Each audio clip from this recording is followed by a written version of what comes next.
This is Aussie Mac Zone. We'll cover everything Apple, including Macs, iPhones, iPads, and more. All this from an Aussie perspective. Sit back, relax, insert yourself into the zone. The Aussie Mac Zone. Hello, everybody. Welcome to show 186, Aussie Mac Zone this week.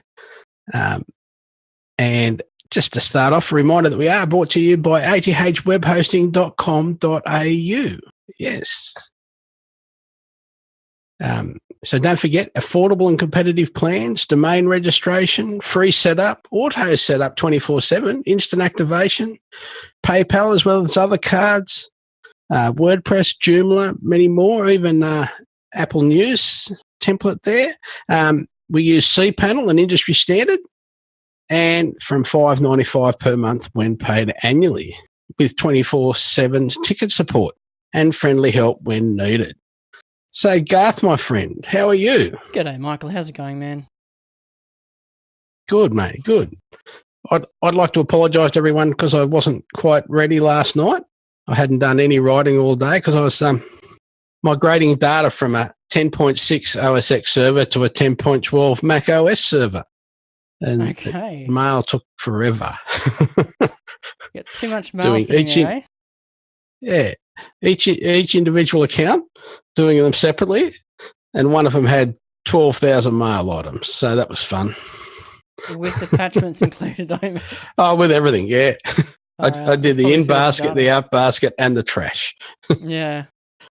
So all in good fun, but how's your life, mate? Bit knocked about there? Yeah, a little bit knocked about. No, I've had a couple of skin cancers taken out. So number of stitches internally and externally. That's what you like to tell everyone, isn't it? Exactly. I walked into the door. Yeah, I know. That's it. Absolutely. It's my story and I'm sticking to it. So our Aussie Apple Ramblings this week, we've got lots of iPhone rumours this week. And we don't normally do rumours, but there are so many this week, maybe because there's no news. So let's catch up.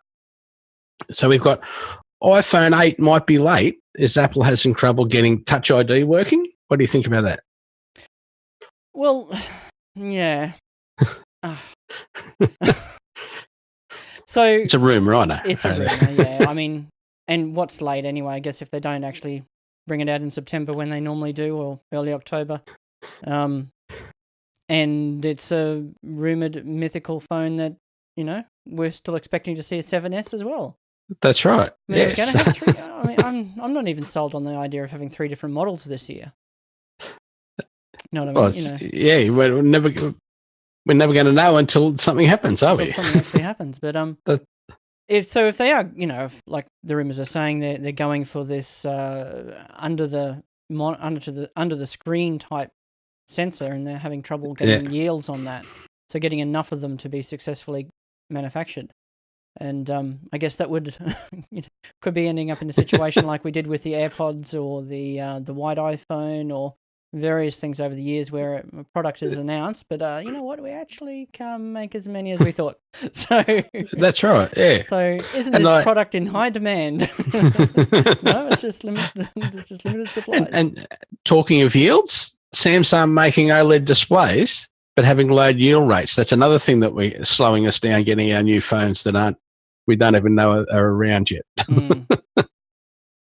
Well, that's it. You know, whenever any other phone has, even Samsung phones, on an individual model when they've got to make this many screens, it's just not in the same ballpark as when Apple say, we need this many screens. Yes. And, you know, this is why it's been so long, you know, since OLED has been a thing, and Apple just haven't been able to bring it out, I don't think. And what about maybe no Touch ID whatsoever because they can't get it to work properly under the screen? I cannot see that happening at all. I don't think that won't be. That's just not an option, I don't think, to Apple. Even with facial recognition? No. Well, maybe, I suppose. Yeah, I don't know. No, I think if you have facial recognition and your fingerprint and your Touch ID, therefore, like you've got 3-factor authentication then when you're buying something. Yeah. The facial, I don't know.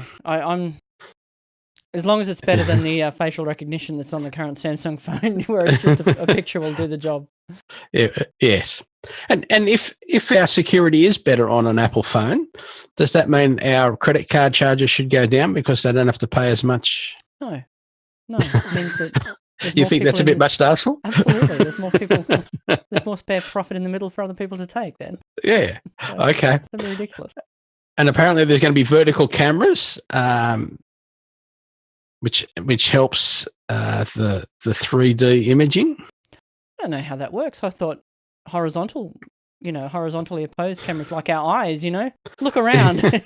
Everyone's eyes, every animal's eyes are left and right, horizontal plane.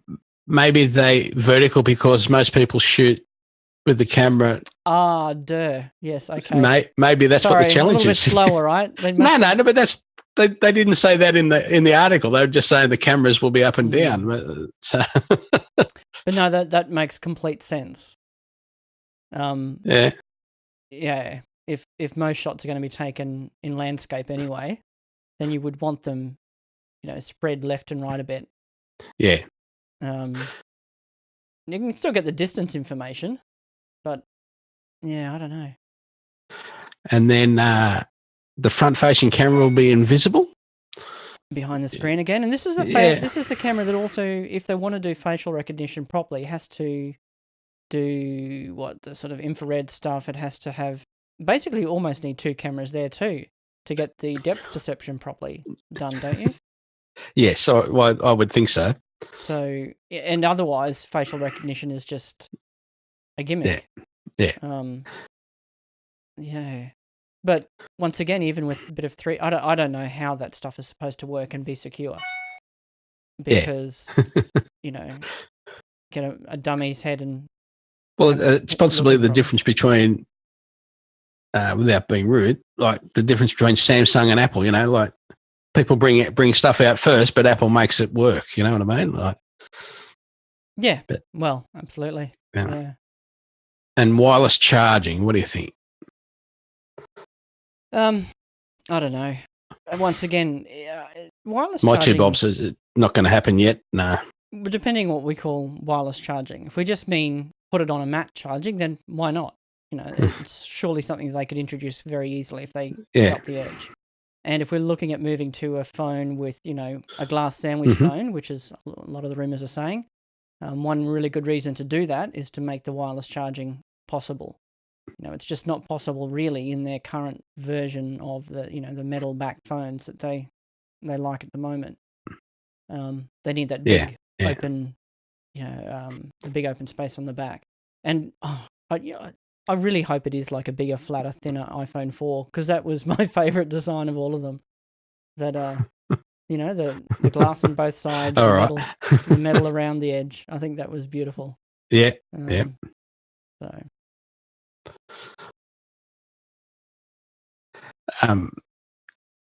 What was another? Maybe they're going to do it by. One of the rumors was a very retro-looking iPhone 1 type design. That had plenty of plastic on it, so maybe that's how they're going to do it. No, surely if they're going to go back, it has to be back to the 4. Come on.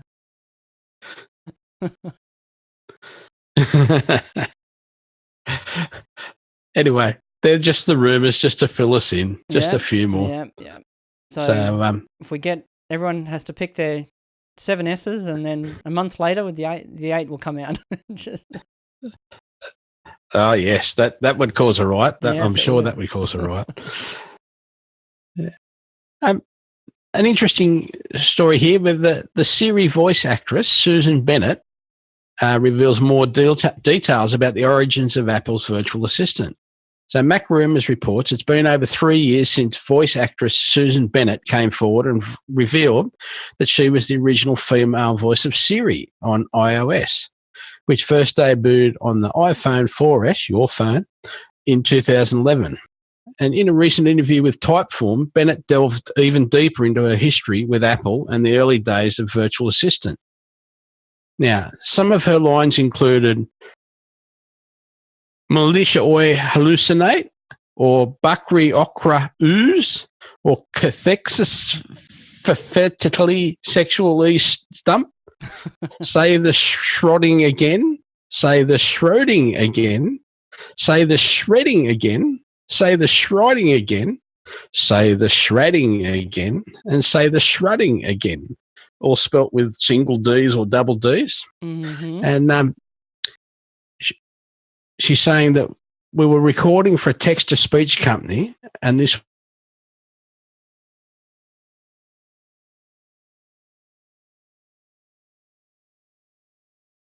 and then she also revealed the origin of Siri's name, with Bennett stating that Dag Kitlas, a co-creator of Siri, who's now left Apple to found Viv, had originally planned to name his daughter Siri, and they eventually had a boy. So Kitlas used the girl's name for Apple's smartphone assistant instead.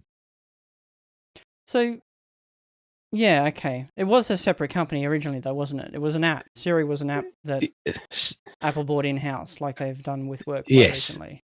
Yeah. Yes.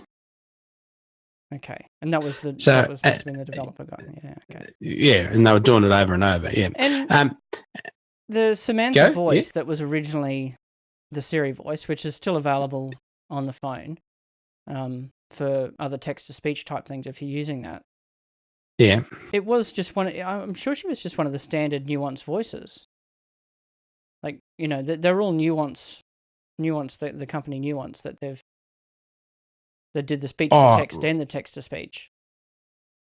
Yeah, I don't know. I don't because Nuance is another company, isn't it? Yeah, and they were using their both text to speech and speech to text technology originally. Yeah. I don't know whether it was her, but I thought she came from the Siri company as opposed to Nuance. That's all. I don't think so. So I have to read through that story and how they represent it there. But my understanding was she was actually, that voice was available as a Nuance voice for previously prior. Yeah. There's a couple, Acapella and a few other vendors there. That are, most computer voices you've ever heard are one of these half a dozen companies that do them, and so. All right, and then, all right, hang on one second. I'm just checking an audio issue here. Hang on. Okay. Just click in the background for me. Click there. Well, the light's on, but nothing's. Click where it says mixing audio. Just there. No, up there. Yeah, on that. Choose one of the USB, ATR USB. And then I go blah, blah, blah, blah, blah. Anyway, we'll see what happens. Blah, blah, blah, blah, blah. Keep going. Yeah. All right. But it's not recording, but it's not white now, is it? Okay, we might have an issue there for you, but we'll enjoy that challenge later. Okay.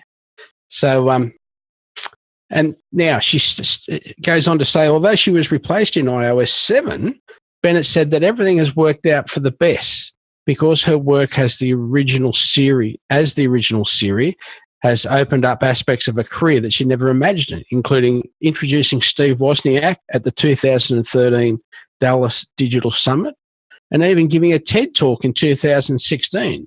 Because of this, she harbors no ill towards Apple. Yeah? No, sorry. I just a browser started playing music at me and I thought it was coming from you for a minute. Now, Apple and the secret methods of the company used when creating Siri. I kind of got the best of both worlds because I was the original and I do get to promote myself. And when Siri starts leading us all into the sea, it won't be my voice. So I do have a link for the for that article for the interview. It's very good. Yes. Now, Google Maps for iOS adds iMessage app for location sharing and a new directions widget. 9 to 5 Mac reports Google is rolling out an update to its Google Maps app on iOS that further integrates the app throughout the operating system. The update brings the app to version 4.3, blah, blah, blah, and includes a pair of notable changes to the user interface as Google works to better compete with integration offered through iOS by Apple Maps.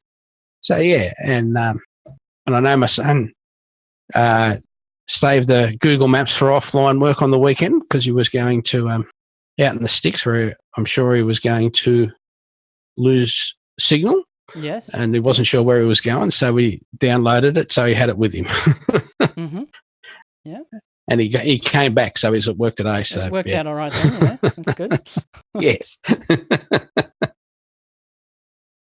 Now, here's some fun for you. An original Macintosh emulator is now available on the Internet Archive. And the Internet Archive has put online a web-based emulator of the original Macintosh from 1984. The emulator allows you to run a wide range of early Macintosh software from the MacWrite and MacPaint apps supplied with the machine through the games like Lemmings and Frogger and early Microsoft apps like Multiplan and Chart. And it even runs Microsoft Flight Simulator 1.0.2. You can run the emulator by clicking on any of the software, or any of the software by clicking on the link, which I've got a link there for you. Be patient though, as it needs to download all the necessary files. So it does take a while to actually get there for you. And then everything runs at real life speeds. Switching between normal size and full screen currently is a little bit flaky, so best to do that before you start using an app. But yeah, we'll have a link to that in the Internet Archive. Internet Archive did all of that stuff. But that's as well. That's so cool. Scary that it's just a web app now. Yeah, that's right. This whole yeah. That is pretty cool though. Yeah. Steve would be rapt to see that on the iPhone, I would think. Yeah. He wanted everything to be web apps in the first place, and he's got the Mac running. Yeah, the whole Mac running in a web app. Yeah. Yes. I'll have to try that on the phone, actually. I'm looking forward to that now. I think about it. We're doing it visiting on the phone. Doing it on the phone, yeah. Yeah, wonder if it'll work. So, yeah, excellent. Web Archives, where we actually keep a lot of shows. Yeah. Background shows for us. Yeah. Yeah. So, I don't have anything particular to discuss this week. What about you? Anything special? Apple Podcasts. So. Oh, that's right. Yeah, changing their name. Yeah. Changing their name. So I thought it's not a big story really, I don't think, but it's interesting given that we're sort of doing a podcast and it's about Apple. So. Yes, and they want us to change some artwork around. Change artwork around for share buttons and things like that. Yeah. And is this just because we're going to get a new iTunes? Oh, you could only dream, but I don't think so. Worldwide Developers Conference. Maybe. Yeah. Seems fairly unlikely, but I know they've sort of. Well, who'd have thought just changing, just doing that to the podcast? Yeah. Why brand it like that? Yeah. Well, just to bring it in line with the other media. You've got Apple Music, Apple TV, Apple Podcasts, all the media stuff. And I guess in general they're getting rid of the i thing, isn't it? It's all Apple. Yeah. I noticed you're even talking about your Apple phone. It's an iPhone, man. It's not an Apple phone. It's an iPhone. Sorry. You know what I mean? Yeah. Though it's yes. Yeah. They're starting to change the vocabulary that people are using. And maybe we're going to get an iPhone 7S and an iPhone 7S Plus and an Apple phone. The Could iPhone be, 8 yes. might actually be the Apple phone. Now there's a rumor from left field for you. Yes. Yeah. So, an Apple podcast. So, maybe more interesting ways of at the moment you go into the Apple iTunes. Oh God, getting confused with the words now myself. And subscribe for free. Maybe they're going to expand that platform and enable you to charge premium content as well through their. They've got a bit of a billing facility built in there, haven't they? They do, yes. They've kind of got that part of it under control. So optionally, maybe they'll allow podcasters to monetize through a paid subscription model if desired. There's lots of speculation and reasons for why they're pulling it out separate a bit. Realistically, though, they're just trying to align the names, The names, yeah. And another interesting one this week too, which we haven't mentioned, it was Apple got permission to have driverless cars in California. Yes. So we thought they'd abandoned that altogether. Well, so they're obviously still doing a lot of work on it. Yeah, but I think, for a while now, the speculation's been that they've abandoned we're going to do our own car, and maybe just trying to do the actual, the brains behind it. Yeah, that means every car maker would have to have a standardized set of software and instructions. No, Don't I think you think? you could not necessarily know. I mean, it's all local stuff. It's not, it's local to the particular car. There will have to be some for connectivity type thing. So you've got a couple of different aspects, haven't you? You've got the actual autonomous driving facilities are mostly local. You're getting a bit of information from GPS, but realistically, you're getting your information from sensors on the car, from video, LiDAR. But they'd all have to be very standardized sensors and like what's reporting back to the operating system. Yeah, basically, if Toyota wants to use Apple's system, then they will also need to get these particular sets of sensors. Yeah, absolutely. Yeah. But I don't. There's so much movement with all vendors, doing their own thing on that front that would seem very unlikely that Apple would be able to force their way into that market. You've got Tesla, so far down that road already anyway, and so many other companies. It just seems surprising. It would be surprising to me if Apple were able to force themselves into the market just based on we'll supply the back end for you. Yeah, interesting. You'll see the ads for Google's CarPlay and Apple's CarPlay and like you do now, but for the audio, but for the whole for the whole actual car, the self-driving bit. Yeah. And, who do you trust to drive your car around safely? Samsung or Apple? Yeah. Do you want your car to burn because your phone caught fire? Known and loved the last 100 years, or who have already been doing it for whatever. So it's an interesting market, I think, over the next. But, it was just interesting that it showed up when we'd all thought they'd given up. Absolutely. So now we don't want to forget Aussie Tech Radio at aussietechradio.com. Lots of fun there. And our friends, the Aussie Tech Security Podcast, and our award-winning, geez, that sounds good, doesn't it? He's having a big year. Cronulla winning the grand final last year and him winning a grand final this year. He's on our friends at Aussie Tech Heads Podcast. And don't forget Apple News with Aussie Maxine and just go in and select us, do a search for us and add us as a favourite. Absolutely. Yeah. So what about a how-to, my friend? Oh, a how-to. Okay, now this is another self-serving how-to, all right? Yep. I want everybody to share we're back to the podcast thing again. Yeah. Grab your favourite episode of Aussie Mac Zone or Aussie Tech Heads, if you like. Excuse me. Or bless you. Yeah, it always makes me sneeze when I say that. Oh, no. And send it to a friend in a message, in an iMessage. So share it to a friend in an iMessage, and you'll see that in iMessages now with the recent updates, well, hopefully they're running the most recent updates. It comes up in a nice little player directly in the Messages app.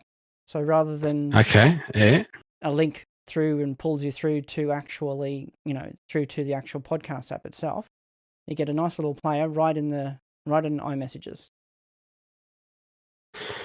And it plays very nicely too from memory. Yes, it does. Yeah. So yes, please do that. Share it. Introduce someone to podcasting. There's lots out there. on just about any topic you can think of. And I know my wife loves them dearly. So, and if you want I something, finally got her. Oh, sorry, go ahead. Yeah. No, I finally got her. That's all she listened to basically in the car now. Got rid of the radio rubbish. And what have you got Karen listening to? What's Karen's top pick? Try that. I listen to Conversations. Yes. Yeah. Moths. Moths. Oh yeah. The award-winning. Yeah, case study. Study. Okay, I don't know that one. Couple of violent. Detective type. Yeah, that's all good. Very nice. Yes. We're a bit confused today because she came home and said, "Oh, this happened on the podcast, and it was about a lady that had an accident, but they realised she had a brain aneurysm at a certain point." And I'm going, "But you've already told me that one." And she said, "No, I haven't." So I don't know where I heard that one either. I'm very confused now. Yes. Well. But yes. Very good. I'm listening to the same thing without knowing it. So, and speaking about listening to things, I've been listening to an interesting one here because Andy Anotko on a podcast a couple of weeks ago chose a thing called the Seaberg 1000 as his pick. Now, it's a stream of music from a Seaberg 1000, which was a background music player from the 60s for shops like David Jones, Grace Brothers, Macy's in the US, etc., and bigger companies. Yeah, Seaberg provided 3 different libraries of music with the Seaberg 1000 system: basic, mood, and industrial. Now, the basic library consists of medium tempo music, culled from top 40 hits and show tunes and standards. And the arrangements created for the Seaberg were nearly all instrumental and featured horns, strings, and keyboards. Now, the mood library consisted of medium to slow tempo songs in lush arrangements with mostly stringed instruments, and the music derived from standards, show tunes, and some pop music. The first song on each side of each record was often a current pop hit. Now, the industrial library consisted of medium to fast tempo music of a lively nature to induce workers to be more productive. So this was perhaps the most varied and adventurous of the libraries, and it contained polkas and mariachi and twanging guitar, Hawaiian songs, and even the occasional synthesizer.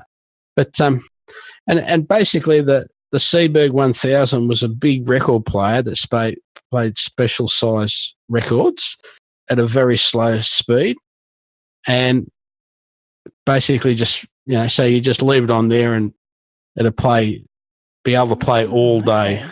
Yeah, right. And then the cleaner would come through at night, and it was basically like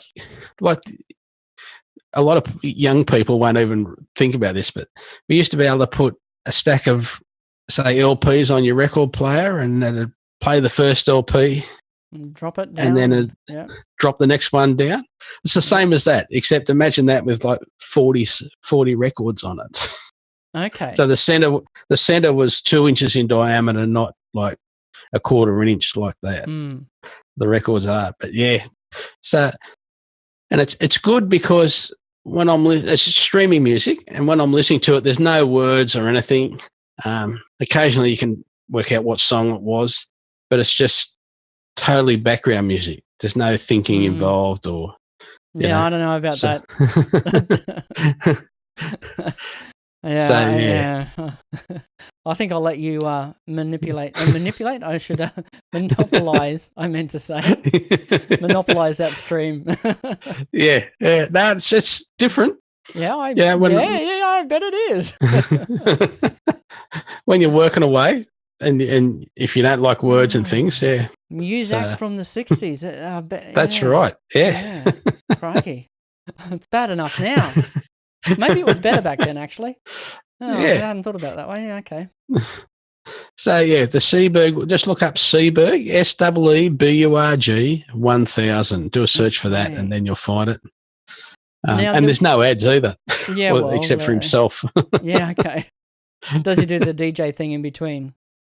Oh, not between only Every now and once then. every 20 minutes or so. Yeah, beautiful. Now, there was another little quick one I wanted to mention too. Yeah. I'm pretty sure we have mentioned before, but people may have forgotten because it's a bit of a change from a while back. Anyway, from a little while back now. The splitting out of the Apple Support app from the main Apple Store app. I'd forgotten this had happened. I was going to try and make an Apple Genius Bar appointment type thing. Yeah. And found that's right, you can't do it in the main Apple Store app anymore like you always used to. Well, like I always used to.